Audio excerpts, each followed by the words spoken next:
Bonjour à tous, que la grâce de Dieu soit avec vous, que Dieu vous bénisse, que Dieu vous imprègne de grâce, que Dieu vous imprègne de faveur, que Dieu vous imprègne de bénédiction, que Dieu vous imprègne de toutes sortes de miracles, que Dieu vous imprègne de toutes sortes de faveurs. Je prie qu'aujourd'hui, que le Saint-Esprit puisse se révéler à chacun de vous, que le Saint-Esprit puisse venir vous parler. Soyez les bienvenus dans ce live et que Dieu vraiment puisse vous bénir dans le nom de Jésus. Je dis bonjour à tous et la personne à qui je dis le plus grand bonjour, c'est au Saint-Esprit que j'invite dans ce moment afin qu'il puisse se révéler à chacun de nous. J'invite le Saint-Esprit afin qu'il puisse nous parler. J'invite le Saint-Esprit afin qu'il puisse nous dire quelque chose de la part du Père, afin que le Saint-Esprit puisse nous ramener dans ce que Dieu veut. Alors j'invite quelqu'un à se disposer à entendre la parole de Dieu, parce que Dieu veut nous parler aujourd'hui, Dieu veut se révéler à nous. Alors invite quelqu'un, alléluia, invite quelqu'un à pouvoir entendre cette parole, invite quelqu'un à recevoir ce message. Que Dieu vous bénisse et bonjour à tous. Soyez richement bénis dans le nom de Jésus et que Dieu vraiment vous comble de 1000 merveilles. Soyez bénis dans le nom de Jésus-Christ. Que Dieu vous bénisse, que Dieu vous bénisse, que Dieu vous bénisse. Soyez richement et grandement bénis dans le nom de Jésus-Christ de Nazareth. Alléluia. Soyez bénis, soyez bénis. Je vais attendre encore un peu avant de commencer. Amen. Invite quelqu'un afin qu'il puisse entendre les oracles de Jésus-Christ. Que Dieu vous bénisse. Soyez bénis. Bonsoir à tous. Bonjour précieux Saint-Esprit, j'ai tellement besoin de toi aujourd'hui. Je prie que le Saint-Esprit se révèle à nous. Je prie que le Saint-Esprit parle à quelqu'un aujourd'hui parce que le Saint-Esprit veut parler à quelqu'un. Si tu es sensible de cœur, ne reste pas durant ce live. Alléluia. Le Saint-Esprit va parler aujourd'hui. Alléluia. Amen.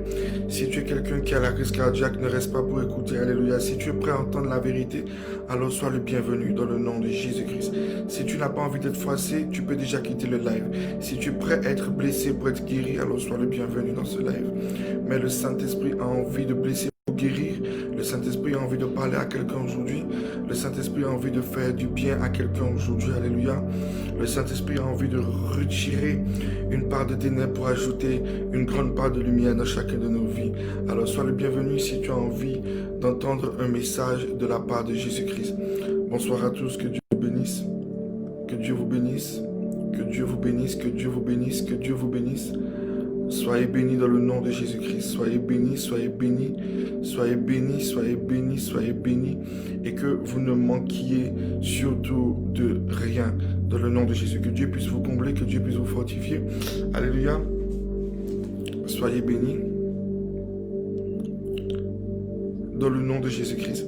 Nous allons prier, nous allons inviter la présence du Seigneur encore, afin qu'il puisse nous faire du bien, nous fortifier et nous parler. Saint-Esprit, j'appelle ta présence, j'appelle ton onction, j'appelle ta plénitude. Esprit de Dieu des prophètes, viens au milieu de nous. Viens nous révéler la parole. Viens nous parler aujourd'hui, Seigneur. Seigneur, ne nous parle pas avec mesure, mais parle-nous sans mesure. Que l'onction coule et brise les jougs de l'ennemi dans nos cœurs. Que le sorcier devienne chrétien. Que l'injuste devienne juste. Que le pécheur soit purifié par ta parole. Que le malade devienne guéri. Que le paralytique puisse se lever et marcher. Que celui qui est tombé puisse se relever par ta toute puissance. Selon qu'il est écrit que ce sera ni par notre force ni par notre puissance, mais par ton esprit. Alors Saint-Esprit, aujourd'hui viens et parle-nous pour la gloire de ton nom. Et c'est dans le nom de Jésus que j'ai ainsi prié. Alléluia. Que Dieu vous bénisse dans le nom de Jésus-Christ de Nazareth. Prenons la parole de Dieu dans le livre de Genèse. Le livre de Genèse chapitre 4. Le livre de Genèse chapitre 4 à partir du verset 1er. Genèse chapitre 4 à partir du verset 1er.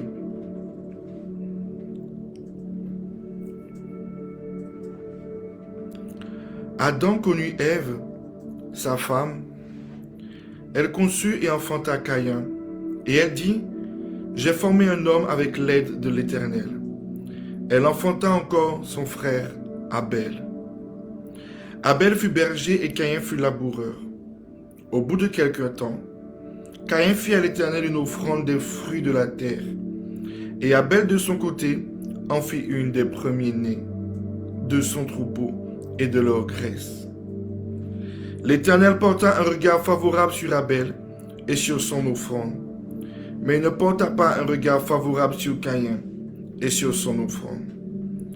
Caïn fut très irrité et son visage fut abattu. Et l'Éternel dit à Caïn, « Pourquoi es-tu irrité? Et pourquoi ton visage est-il abattu? Certainement si tu agis bien, tu relèveras ton visage. Si tu agis mal, le péché se couche à la porte et ses désirs se portent vers toi. Mais toi, domine sur lui. » Cependant, Caïn adressa la parole à son frère Abel, mais comme il était dans les champs, Caïn se jeta sur son frère Abel et le tua. L'Éternel dit à Caïn, « Où est ton frère? » Il répondit, « Je ne sais pas. Suis-je le gardien de mon frère? » Et Dieu dit, « Qu'as-tu fait? La voix du sang de ton frère crie de la terre jusqu'à moi. » Dis Amen. Alléluia. Nous voyons Adam et Ève. Ils ont conçu 2 fils, Caïn et Abel. Alléluia. Nous voyons que la Bible dit que Caïn, lorsqu'il a été conçu, lorsqu'elle l'a enfanté, elle dit comme ça, « J'ai formé un homme avec l'aide de l'Éternel. » Alléluia. Et après, elle enfante encore un autre, mais elle ne dit pas cette louange sur sa vie. Que Dieu soit béni. Donc nous voyons qu'elle met 2 hommes au monde. Elle met Caïn et elle met Abel. Voilà que Caïn va vivre sa vie.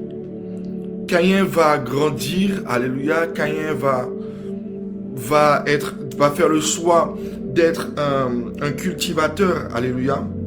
Il va planter des fruits. Alléluia. Il va ensemencer et il va récolter. Il va manger. Il va faire la vie. Il va se réjouir. Alléluia. Et après, son frère va naître. Et voilà que lorsque son frère va naître, alléluia, son frère, lui, aura la conviction qu'il doit être un berger.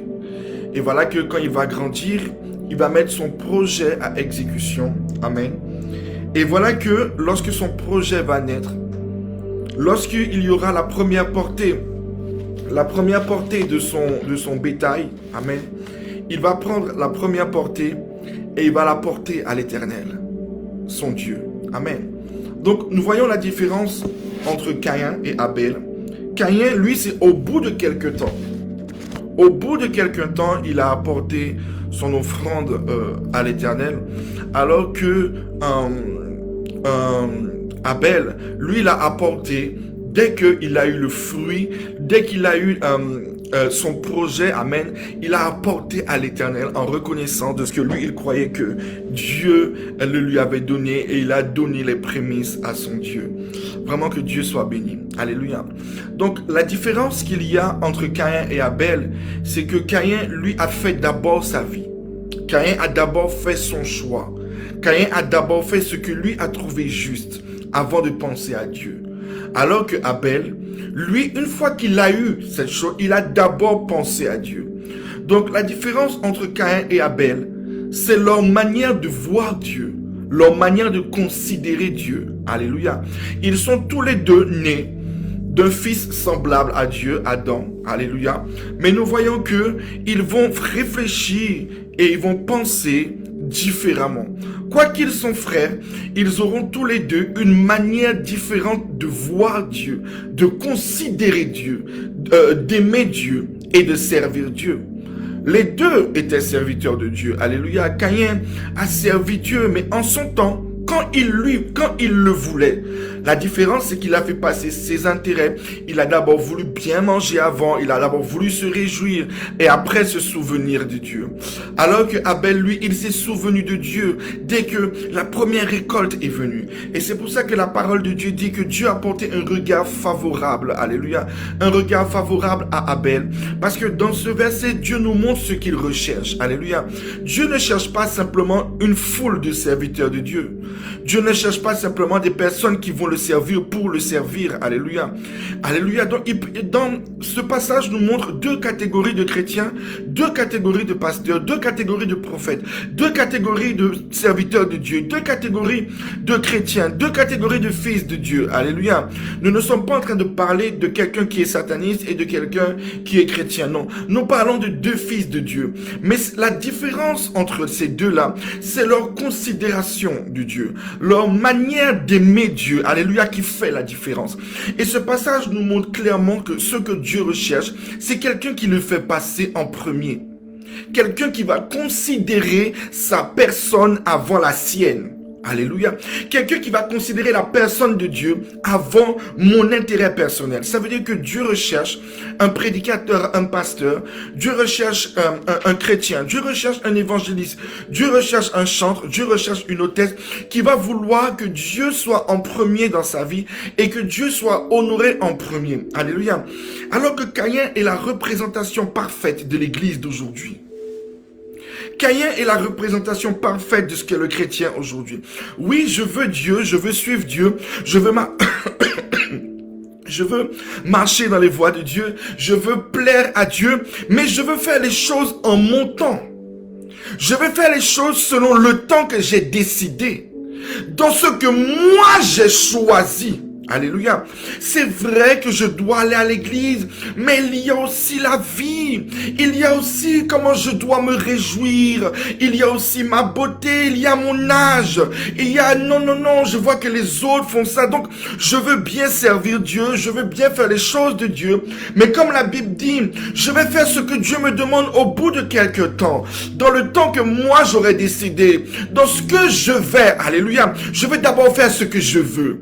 Et il y a des autres chrétiens qui, eux, voient qu'il y a le monde, il y a les choses, il y a beaucoup de choses, mais eux, ils veulent Dieu d'abord.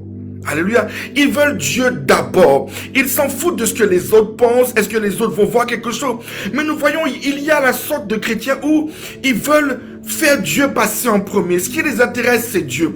Ah bon, pourquoi tu ne manges pas aujourd'hui? Non, j'ai envie de trouver Dieu. Je suis en jeûne. Il n'aura pas honte de prôner son jeûne. Il n'aura pas honte de prôner son appartenance à Dieu.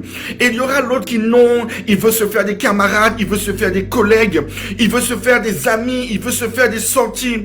Donc lorsqu'on lui dit qu'on doit se réunir à l'église, non, donne-moi le temps d'abord de vouloir, donne-moi le temps de décider. J'ai d'abord envie de faire la vie. Et il y a ceux qui, comme Abel, l'argent que je vais avoir, c'est ce que Dieu m'a donné, je vais d'abord faire passer Dieu en premier. Le travail que Dieu, même si je suis dans un travail, je vais d'abord faire Dieu passer en premier. Même si que je vais de me marier, je vais d'abord faire Dieu passer en premier. Même si que je suis jeune et que tous mes amis sont en train de se réjouir dans le monde, je vais d'abord faire Dieu passer en premier. Même si que tous mes collègues m'invitent en boîte et que je me dis, bon, mais c'est pas grave, je peux aller en boîte et puis après, je vais servir Dieu. Non. Il y a des gens, ils veulent toujours faire passer Dieu en premier. Non, ils vont donner leur corps, ils vont donner leur âme, ils vont donner leur sexe, ils vont donner leur conscience à Dieu. Bien qu'ils en aient envie, mais ils vont considérer Dieu pour le faire passer en premier comme Abel. Et nous voyons que c'est clairement biblique. Le regard de Dieu va se poser sur une telle personne. Le regard de Dieu va se poser sur celui qui va décider de faire Dieu passer en premier. Le regard favorable de Dieu ne va pas se poser sur celui qui fait Dieu passer après. Et après, ils sont nombreux dans les églises à maintenant se mettre en colère. Oui, tous les dimanches, je viens à l'église. Oui, je suis les lives. Le mardi, je suis là. Alléluia. Le vendredi, je suis l'église, etc., etc. Alléluia. Mais tu vois que le regard favorable de Dieu n'est pas sur ta vie. On va se poser une question. Toi, tu regardes, le live c'est à 4 heures du matin, c'est un exemple. Toi, tu dors jusqu'à 6 heures du matin et quand tu es bien reposé et que tu as bien, tu prends ton petit déjeuner, tu prends ton café, tu prends ton thé, tu prends ton rhum, tu prends ton whisky. Alléluia, tu fais l'amour avec ta femme, avec ton mari quand tu as fini et maintenant tu vas regarder le live. Même si tu l'as regardé en ton temps, pas dans le temps imparti par Dieu, pas dans le temps où Dieu désirait que tu le fasses. Alléluia. Voilà que Dieu nous donne un jeûne. Non, c'est pas grave. Je dois d'abord aller à Tokyo et après je vais aller aux États-Unis et après quand je vais revenir, je vais faire le jeûne. Tu fais le jeûne en ton temps, quand toi tu as décidé, pas quand Dieu veut que tu le fasses. Non, c'est vrai que la femme de Dieu ou l'apôtre ou mon responsable a dit que mon heure de prière c'est entre 13h et 14h. Mais c'est pas grave, je ne le ferai pas. De toute façon, Dieu comprend. Je suis un chrétien comme tout le monde. Je ne pratique pas la sorcellerie. Mais je ferai, alléluia, l'heure de prière en mon temps, pas en celui de Dieu. Mais ne t'étonne pas que le regard favorable de Dieu n'est pas sur ta vie. Tant que tu feras ce que tu veux, dans le temps que tu as décidé, dans la manière que tu veux, même si que tu es fils de Dieu, même si que tu apportes l'offrande, alléluia, même si que tu apportes ta prière, tu ne le fais pas comme Dieu le veut. Tu ne le fais pas dans le temps que Dieu te le demande. Tu ne le fais pas de la manière que Dieu te le demande. Tu le fais comme toi tu veux, prenant la place de Dieu, te faisant plus sage que Dieu et décidant à la place de ce que Dieu a établi. Oui, tu amènes l'offrande. Oui, tu as donné ta dîme. Oui, tu pries. Oui, tu jeûnes. Mais tu le fais selon ce que toi tu as décidé. Pas selon ce que Dieu veut. Pas selon les prémices de Dieu. Pas selon l'Éternel est un Dieu jaloux. Pas selon il les passe en premier. Mais en réalité, tu es un sataniste. Et je vais t'expliquer pourquoi. Parce qu'il y a deux formes de satanisme. Il y a le satanisme où ils adorent Satan. Et il y a le satanisme où c'est ma personne qui est reconnue comme Dieu. Et je dois écouter chaque chose que je m'enseigne. Et je dois me mettre à la place de Dieu. Alors voilà pourquoi beaucoup de personnes se sont mis à la place de Dieu, portant le nom de chrétien, mais étant des satanistes, se proclamant Dieu, et ils sont dans la maison de l'Éternel, cherchant le regard favorable de Dieu, et Dieu ne posera jamais son regard, car il y a bien longtemps que tu as pris sa place dans ton cœur. Tu es un Caïn. Tu es un Caïn. Et tu cherches le regard de Dieu. Et après, ils sont comme ça nombreux dans les églises. Et quand ils voient maintenant la grâce de Dieu se multiplier sur les autres, la preuve qu'ils sont Caïn. Caïn pensait que non, c'est quand je veux, quand je fais. Mais regardez le résultat de quand je veux. Son cœur était plein. À vouloir faire quand je veux, ce que je veux, son cœur était plein de jalousie. Et ils sont nombreux comme ça dans les églises. Son cœur était plein de jalousie et de colère. Mais pourquoi Dieu a été favorable? Pourquoi Dieu lui a accepté? Pourquoi Dieu lui a fait grâce? Mais pourquoi Dieu? Mais pourquoi Dieu? Mais pourquoi Dieu? Fais-tu Dieu passer en premier? Est-ce que Dieu a autant de valeur pour toi que les Abel qui sont dans l'église? Est-ce que Dieu a de la valeur pour toi? Est-ce que tu l'aimes? Et oui, nous tous on chante Alléluia. Mais il y a le Alléluia de Abel et il y a le Alléluia de Caïn. Il y a le Alléluia d'Abel et il y a le Alléluia de Caïn. Deux serviteurs de Dieu. Mais il y a un que Dieu lui pèse et un que lui pèse.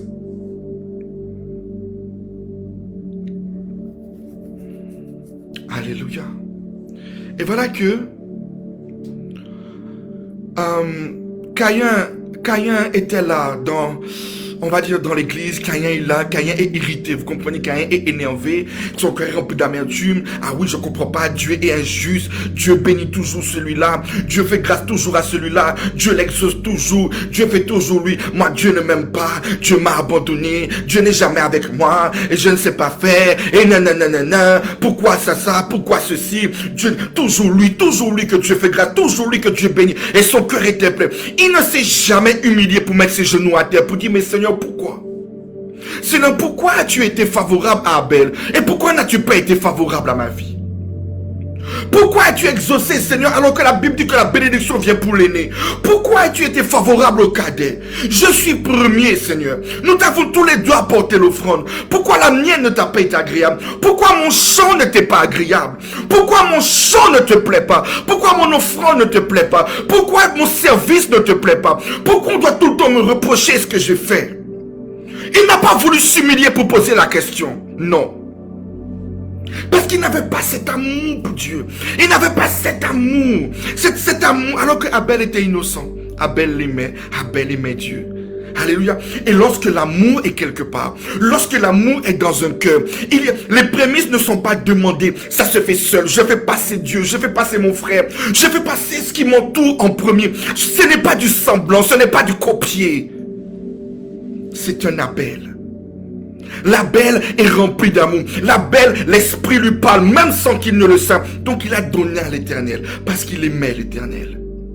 Il aimait réellement l'Éternel. Et quand tu aimes quelqu'un, tu fais toujours passer la personne avant l'autre. Dans Abel, il y avait le fruit de l'esprit, l'amour de Dieu. Donc cet amour lui permettait d'accomplir la loi des prémices avant même qu'elle n'existe. Parce que l'amour est l'accomplissement de toute la parole de Dieu. Car il est écrit que si la Bible existe, alléluia, c'est à cause de l'amour et des prophètes qui ont expliqué l'amour. Et le fait que l'amour était dans son cœur, la loi y était inscrite. Il avait la révélation de ce qui devait faire passer Dieu en premier.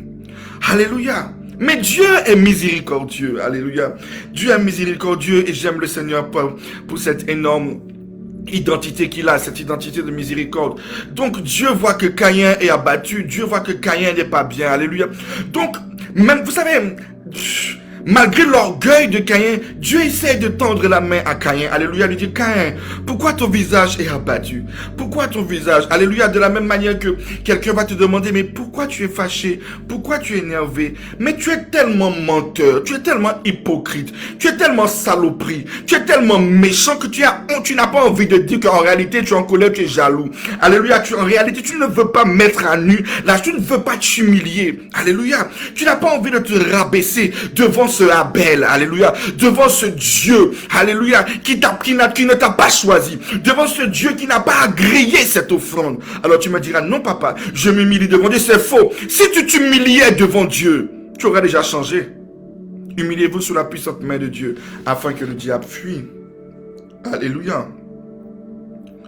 Et voilà que Dieu lui dit, tu sais, Caïn, certainement si tu agis bien, tu relèveras ton visage. Et si tu agis mal, le péché se couche à la porte. Et ses désirs se portent vers toi. Mais toi, domine sur lui. Alléluia. Mais toi, domine sur lui. La jalousie avait rempli tout le cœur de Caïn. L'amertume avait rempli tout le cœur. La colère. Alléluia. Pourtant, c'est un fils de Dieu. Est-ce que je vous parle de sorcier? Ce n'est pas un sorcier. Ce n'est pas un sataniste. C'est deux serviteurs de Dieu dans la maison de Dieu. Alléluia. Mais son cœur a changé. Son cœur est devenu mauvais. Son cœur est devenu... et nous allons voir pourquoi son cœur est devenu mauvais. Regardons qu'est-ce qu'il va dire à Dieu. Au verset 9. L'Éternel dit à Caïn, où est ton frère? Il répondit, je ne sais pas. Suis-je le gardien de mon frère? Voilà la phrase qui prouve que Caïn n'avait pas les arts, ni les prémices de l'esprit, ni même une goutte de l'esprit en lui. Suis-je le gardien de mon frère? Oui. Église, tu es le gardien de ton frère. Tu es le gardien de tous les Abel. Même ceux que Dieu bénit tout le temps et que toi non, tu es leur gardien. Tu es censé les protéger, même pour copier, même pour leur demander, pour t'humilier, pour dire, mais comment tu fais pour que Dieu te bénisse comme ça? Tu es censé les protéger. Alléluia. Oui, tu es le gardien de ton frère. Genèse 3. Oui, tu es le gardien, église de Dieu. Si tu vois que tu es assis dans l'église et que tu n'as pas encore compris que tu es le gardien des brebis, que tu es le gardien du responsable, que tu es le gardien même du pasteur, que tu es le gardien de ceux qui t'entourent, c'est que tu es un Caïn maudit. Et que le sol, la malédiction de Caïn est sur ton front. Ah oui, mais suis-je le gardien? Suis-je le gardien? Pourquoi? Pourquoi c'est à moi qu'on demande? Pourquoi c'est à moi qu'on demande ci? Pourquoi c'est à moi qu'on demande ça? Suis-je le gardien? Est-ce que c'est moi qui dois sauver cette personne? Elle est déjà là. Alléluia. Alléluia. Est-ce que quelqu'un peut dire amen? Que Nabel dise, je suis le gardien de mes frères. Je veux que Nabel puisse dire, je suis le gardien de mes frères. Retournons un peu en arrière. Voilà que Caïn est rempli de jalousie et Caïn est rempli d'amertume. Malgré qu'il est fils de Dieu, la voix de Dieu va tonner. Dieu va parler pour lui dire, Caïn, ne fais pas cela. Tu peux dominer cela, Caïn. Tu peux. Tu peux dominer cela. Mais il y a une erreur que Caïn va faire. Il y a une erreur que Caïn va commettre. Caïn va aller parler à celui dont il est jaloux. La Bible dit, cependant, Dieu emploie bien le mot cependant. Caïn adressa la parole à son frère Abel. Vous savez, je vais vous dire quelque chose. Lorsque ton cœur est animé par Satan, lorsque ton cœur est plein de colère, lorsque ton cœur est plein d'amertume, ne parle jamais. Alléluia, parce que ce que tu ressens, même si que tu te dis de Dieu, même si que tu es pasteur, même si que tu es prophète, même si que tu es apôtre, au moment où ton cœur est plein de colère, d'animosité, de jalousie, d'amertume, de blessures, ce n'est plus Dieu qui parle. La Bible dit, malgré que Dieu lui a dit domine, la Bible dit bien cependant, il est allé parler. Ça veut dire qu'il ne devait pas aller près. Pour le moment, ce n'était pas le temps de parler à Abel. Parce que ce qu'il allait vomir ne serait pas de Dieu. Il n'allait vomir ni Dieu, ni le Saint-Esprit, ni rien. Il allait se cacher derrière son identité, son autorité déniée. Mais il n'aurait rien donné de Dieu. La preuve, lorsqu'il est allé parler, il a tué. Et voici le problème aujourd'hui de l'église. Au moment où maintenant le diable s'est saisi de vos cœurs, au lieu d'aller vous humilier sous la puissante main de Dieu, ou d'aller vous humilier, de crier un responsable, ou d'appeler un pasteur de l'église pour dire, pasteur, là je ne vais pas bien, mon cœur, au lieu de t'humilier devant Dieu, tu veux aller régler tes comptes. Est-ce que quelqu'un entend? Tu as envie de parler. Non, si je ne parle pas, non, il faut que je parle pour libérer mon cœur. Non, il faut que je lui dise les 4 vérités. Tu es un sorcier. À l'instant présent, Dieu t'a quitté. Même si l'onction est sur ta vie, Dieu n'y est plus. Dieu n'y est plus. Dieu n'y est plus. Parce qu'à ce moment précis, tu oublies ta mission. Que tu es le gardien de celui à qui tu vas parler. Que tu es le protecteur de celui à qui tu vas parler. À cet instant présent, tu oublies que Dieu a dit aimer vos ennemis.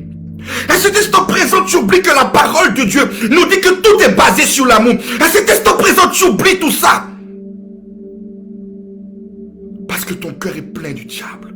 À l'instant T, même si que tu es fils de Dieu, tu veux parler quoi? Tu veux parler quoi? Voilà comment l'église d'aujourd'hui se détruit. Voilà comment aujourd'hui les chrétiens se détruisent. Voilà comment aujourd'hui les pasteurs détruisent des églises. Voilà aujourd'hui comment les prophètes détruisent des églises. Le véritable prophète de Dieu parle quand Dieu veut qu'il parle. Le véritable fils de Dieu parle quand Dieu veut qu'il parle. Je sais quand il n'y a plus Dieu dans mon cœur, même si que je ne suis pas un sorcier ou un sataniste. Dieu lui a dit, Caïn, la chose est là. Domine. Mais la Bible dit, cependant, il a voulu parler. Pourquoi Dieu a fait ça? Hein? Pourquoi Dieu a grillé? Hein? Pourquoi? La Bible dit quoi? Qu'est-ce qui se passe au moment de parler? Au moment où je parle, se produit le pouvoir de la création. Dieu a créé toutes choses par la parole. Alléluia. Au commencement était la parole était avec Dieu. Alléluia, la parole était Dieu et elle a créé toutes choses. Alléluia. La Bible dit que nous serons jugés par ce qui sort de notre bouche. Alléluia. Alléluia. Dieu dit à Caïn, Caïn, afin que je ne te juge pas et que je ne te condamne pas, je te demande de fermer ta bouche. Va t'humilier sous ma puissante main, afin que je puisse guérir ton cœur. Caïn a bouillonné et Caïn a dit non, selon les scientifiques et selon la science de ce monde, selon l'éducation que j'ai vue et selon amour, gloire et beauté que j'ai vu à la télé, il faut que j'aille parler à mon mari, il faut que j'aille parler à ma femme, il faut que j'aille parler en face à celui qui m'a blessé pour lui dire les 4 vérités pour qu'il comprenne. Bien, quand tu as fini de prendre la théorie d'amour, gloire et beauté, la théorie de toutes les telenovelas et que tu as parlé, et que tu as fini de tuer ce que Dieu a construit, tu es maudit de Dieu. Caïn n'est-il pas celui dont Ève a dit, j'ai formé un homme avec l'aide de l'Éternel. Caïn avait une grâce particulière. Il a été formé avec l'aide de l'Éternel, pas Abel.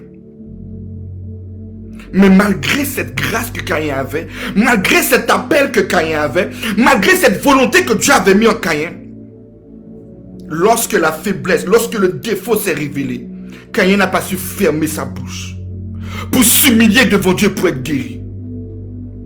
Vous savez, Dieu est fatigué. Dieu est fatigué des personnes qui ne veulent pas prôner l'amour. Et que lorsque maintenant une situation ne les arrange pas, ils se souviennent qu'ils sont des humains. Ils se souviennent qu'eux aussi ont une décision. Ils se souviennent qu'eux aussi ont le droit de parler. Dieu est fatigué des Caïns. Nous sommes dans les temps où Dieu a besoin d'un Abel. Dieu a besoin d'un Abel. Quelqu'un qui le fait passer en premier. Quelqu'un qui, au moment où peut-être une colère voudra venir, il prendra la décision de fermer sa bouche pour ne pas commettre, ni tuer une brebis, ni la condamner, mais dans le but de toujours sauver quelqu'un. Dieu est fatigué des Caïns. Dieu est fatigué des pasteurs qui se cachent derrière leur colère. Dieu est fatigué des prophètes qui se cachent derrière leur colère. Dieu est fatigué. Dieu cherche des loin dans les derniers temps pour construire, reconstruire le tabernacle de David. Où il y aura l'action de grâce, non le jugement, non la critique. Dieu cherche un Abel. Dieu cherche un Abel. Alléluia. Alléluia. Dieu cherche un Abel. Caïn va parler et Caïn va tuer. Donc quelqu'un qui se dit je dois fermer ma bouche. Je dois fermer ma bouche. Alléluia. Alléluia. Parce qu'il y a quelque chose que tu dois absolument comprendre. Le Dieu que nous servons est un Dieu qui se nomme miséricorde et amour. Même quand il vient nous punir, ou même quand il vient nous châtier, nous allons regarder. Prenons Genèse. Genèse chapitre 3. Nous voyons que, regardez comment Dieu fonctionne. Adam et Ève ont péché parce qu'ils ont tous les deux mangé de l'arbre du fruit interdit. Nous voyons que, selon certaines théories, on aurait pu penser que c'est à cause d'Ève parce qu'elle a donné le fruit. Dans d'autres théories, on aurait pu penser que c'est Adam parce que Adam n'avait qu'à dire non pour... il devait être obéir à Dieu. Alléluia. Dieu, lorsqu'il va venir, Dieu va donner une malédiction à Satan. Dieu va donner un châtiment à Ève. Dieu va donner un châtiment à Adam. Mais regardez ce que Dieu... Regardez qui est notre Dieu. Lorsque notre Dieu parle pour nous châtier ou pour nous punir, il ne veut pas nous détruire. Donc, ce n'est pas parce que nous nous disons de Dieu que nous devons détruire avec notre bouche. Parce que nous avons un sentiment mauvais dans notre cœur. Ça ne nous permet pas. Regardez ce que Dieu fait. La Bible dit, dans Genèse 3,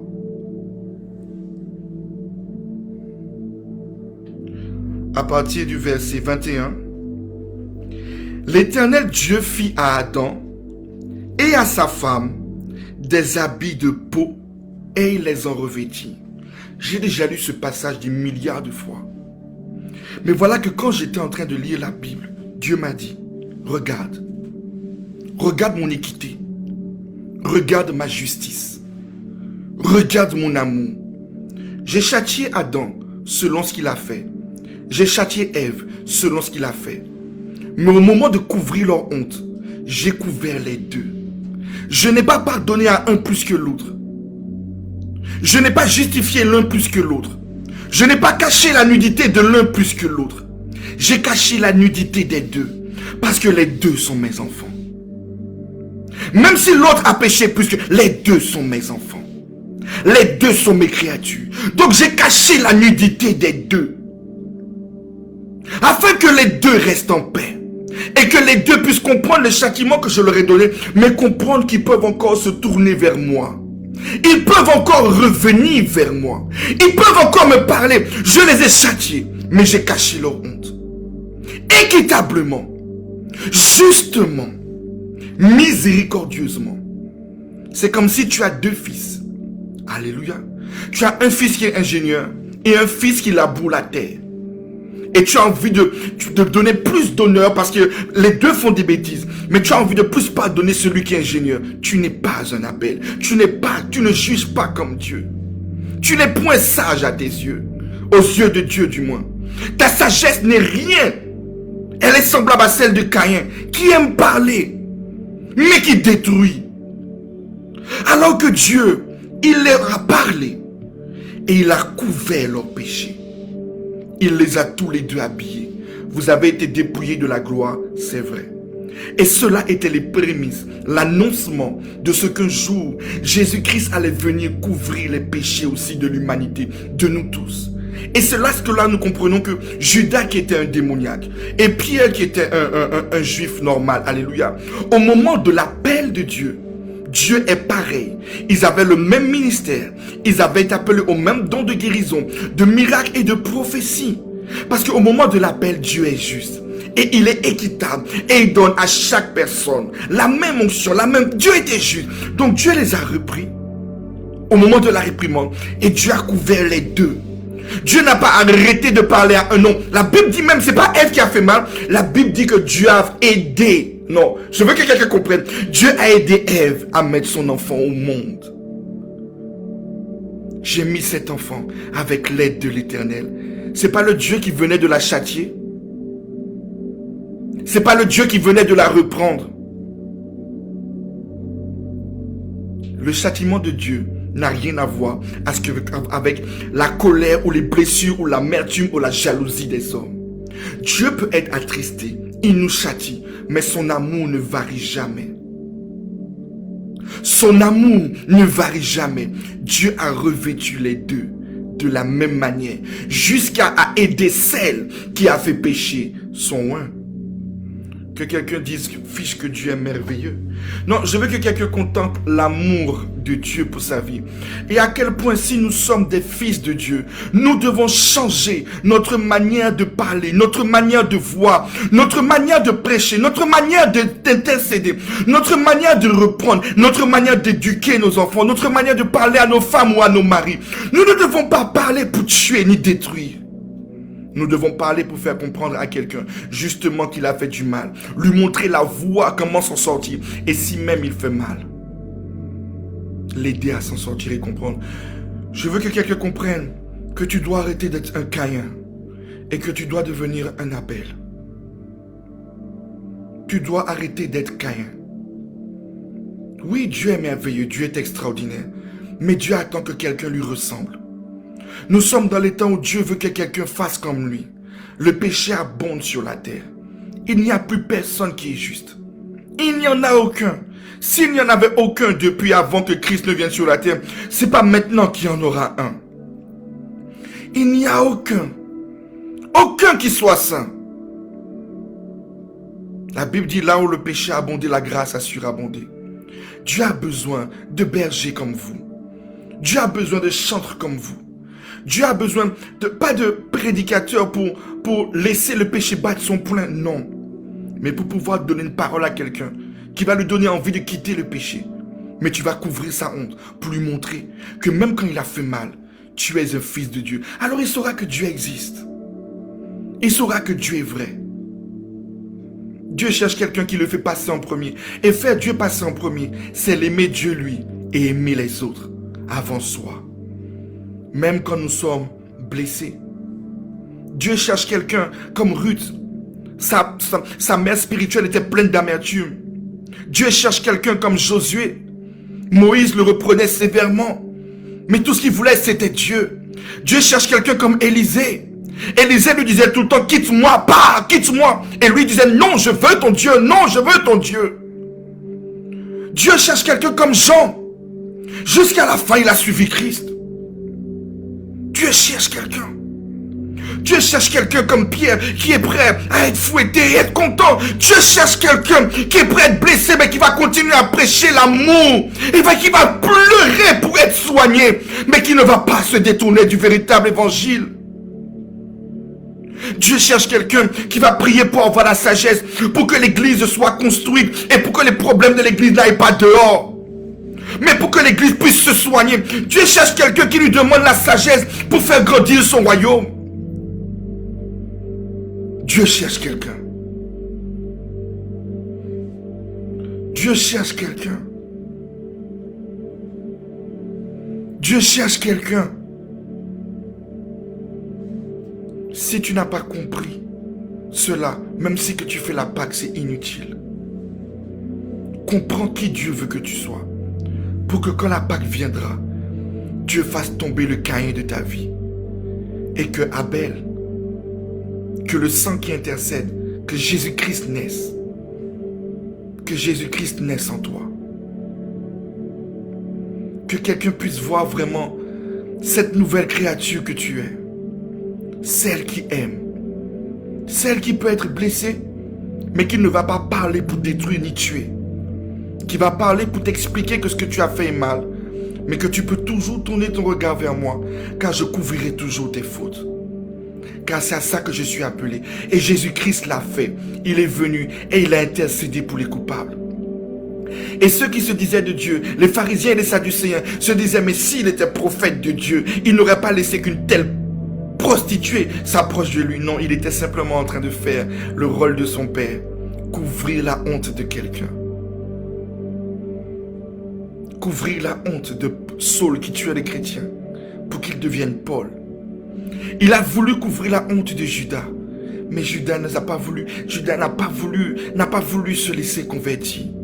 Il a voulu être comme Caïn, toujours écouter la voix de son cœur et ne pas écouter ce que Dieu demande.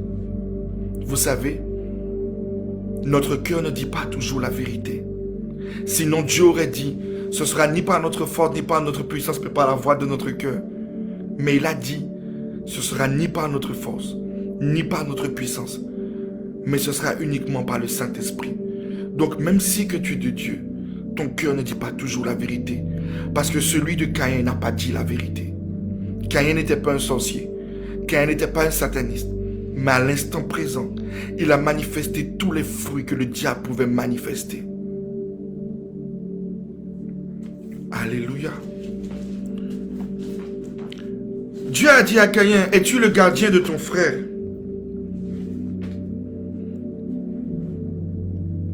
Dieu te pose la question. Es-tu le gardien de ton église? Et si ton esprit dit oui, c'est que tu es un fils de Dieu. Es-tu le protecteur de brebis? Oui. Est-ce uniquement le pasteur? Non. Es-tu le protecteur des autres? Oui. Parce que tu dois tout faire pour qu'il soit bien. Et si Dieu le cherche dans son assemblée et ne le trouve pas, il est normal que Dieu te pose la question, où est mon fils? Parce que tu es le gardien.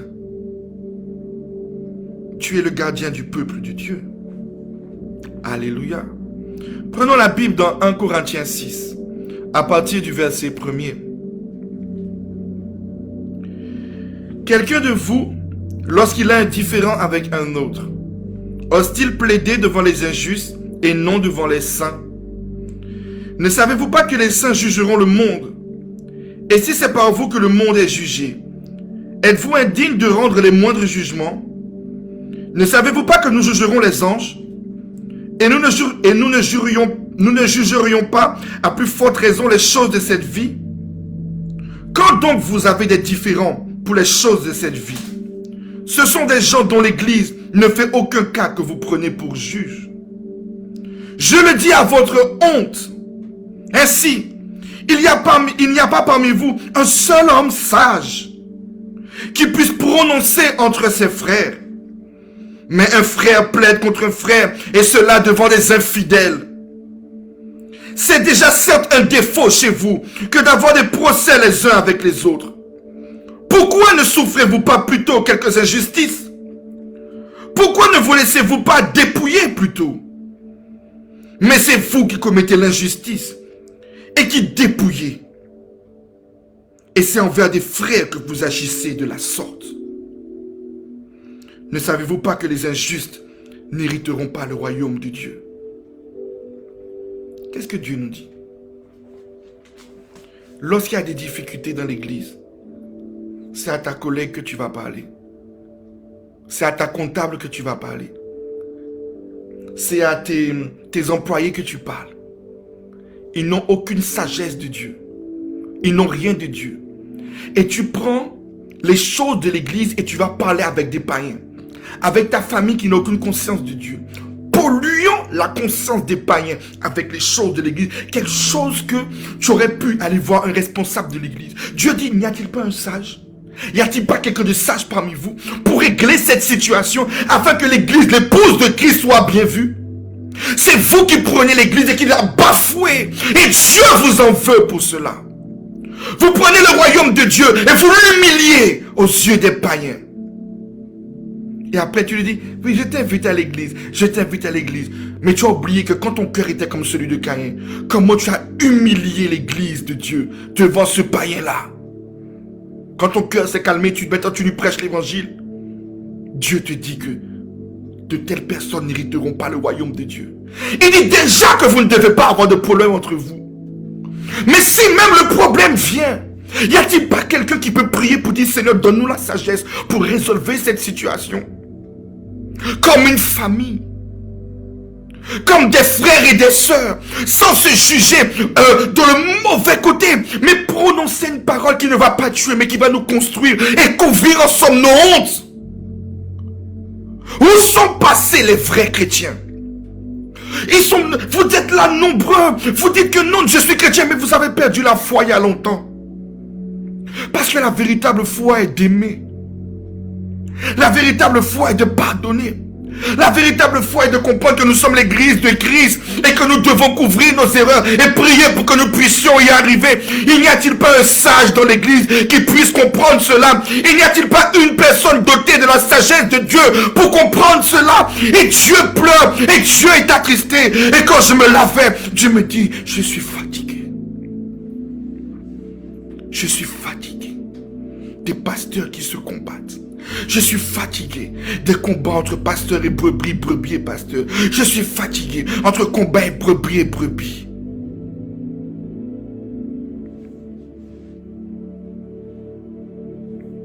Alléluia.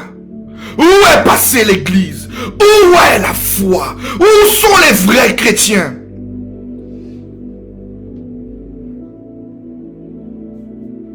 Où sont les vrais chrétiens?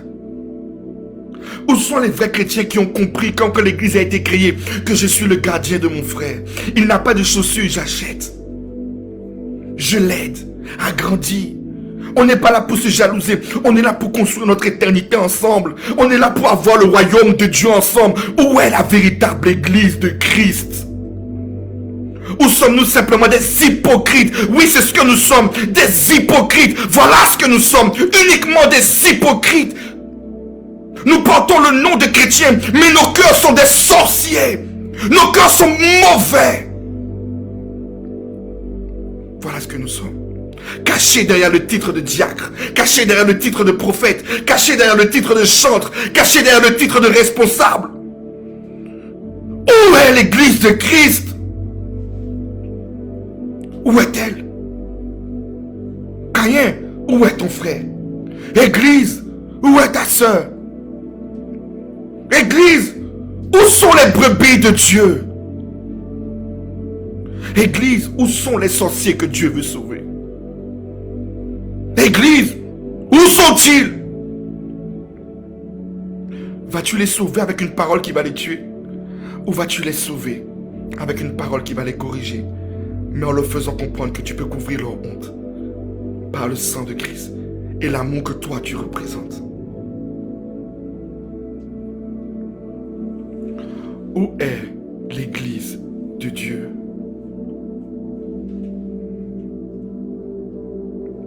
Où sont les chrétiens, les vrais, ceux qui étaient capables d'aller pour Jésus, pour l'amour de Jésus? Ils étaient capables de se prendre une gifle. Où sont-ils?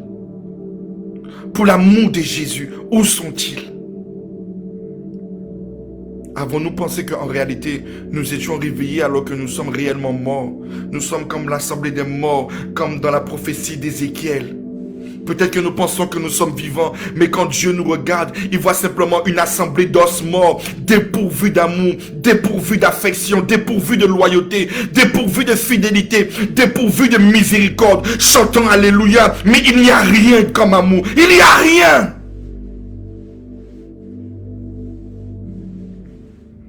Je prie que quelqu'un soit ressuscité. Si même tu étais mort et que tu entends cet évangile,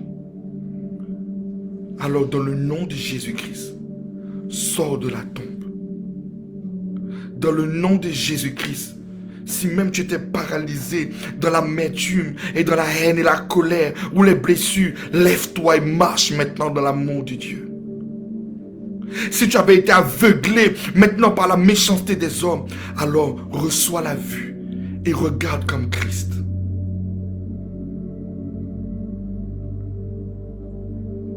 Y a-t-il quelqu'un qui a de la sagesse pour juger selon Dieu et pour couvrir comme il a couvert Adam et Ève? Alors que chaque personne puisse comprendre la dimension de l'amour dans laquelle Dieu veut nous amener. Et que nous devons quitter la haine. Parce que la Pâque que nous devons bientôt fêter n'est rien d'autre que la représentation de l'amour de Dieu. Alors arrête de faire semblant et commence à comprendre et dis à Dieu, dans cette Pâque, la chose que je te demande de changer, c'est mon cœur. Je ne veux plus un cœur comme Caïn. Je ne veux plus un cœur de pierre. Je veux être le cœur que tu as dit. Est-ce que quand tu reviendras, est-ce qu'il y aura encore la foi? Je veux la vraie foi.